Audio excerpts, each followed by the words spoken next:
Ito ay rated SPG. Striktong patnubay at gabay ng magulang ang kailangan. Maaaring may masiselang tema, lengguwahe, karahasan, sexual, horror o droga na hindi angkop sa mga bata. Dahil sa nabuking na sina Moira at Zoe ang kumuha at nagtago sa matanda, ay wala na silang ligtas kina Giselle at Robert. Kaya nagtatago na ngayon ang mag-ina dahil sigurado na ang kanilang kapalaran sa kulungan.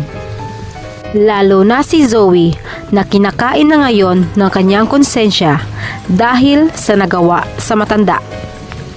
Iniligtas nga ni Zoe si Don Pepe mula sa kamay ng kanyang demonyong nanay, ngunit siya rin pala ang tatapos sa buhay ng matanda. Nagkakandara pa na sina Moira at Balahadja sa paghahanap kay Don Pepe na nakatakas at hindi nila alam na si Zoe ang tumulong dito. At habang nakikipag-usap si Zoe kay Moira sa telepono, ay nagkaroon ng pagkakataon na makatawag si Don Pepe kay Giselle at sinabi ang buong katotohanan kung sino ang nasa likod ng kanyang pagkawala.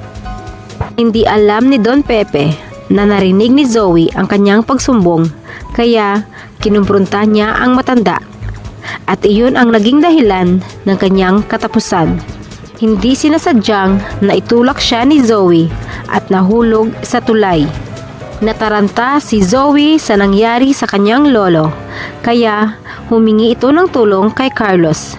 Dahil hindi maaaring malaman ni Moira na siya ang tumulong sa matanda para makatakas ito.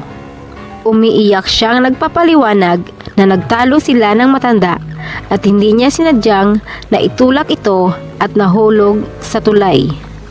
Samantala, kinumpirma ni Giselle na ama niya ang nagmamay-ari ng tungkod na nakita ng mga pulis na kanilang sinugod ang pinagtataguan ni Moira at Balahadja.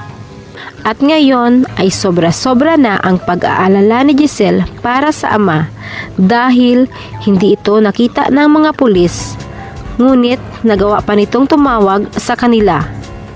Nagsumbong na sina Moira at Zoe ang nasa likod ng kanyang pagkawala.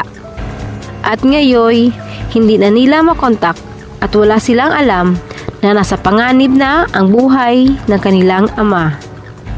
Sa kabilang banda, dahil sa hindi mapakali si Annalyn at gustong malaman at makita ang kanyang lolo, ay sumunod ito sa lugar na pinagtaguan sa matanda kasama si Doc Lindon.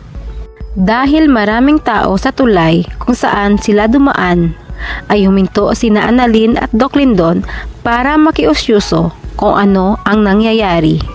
Dito napag-alaman niya na may tao umanong nakita sa ilalim at hindi nila alam kung buhay pa ito.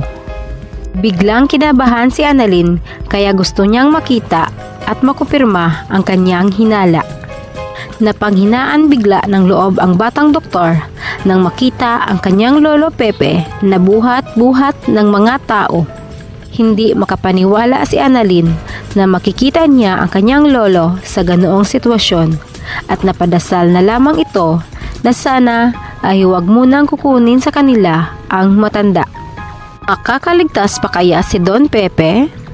O kung makakaligtas man ay maaalala pa niya kaya ang lahat at masabi kay Robert na si Annalyn lamang ang kanyang nag-iisang tunay na anak?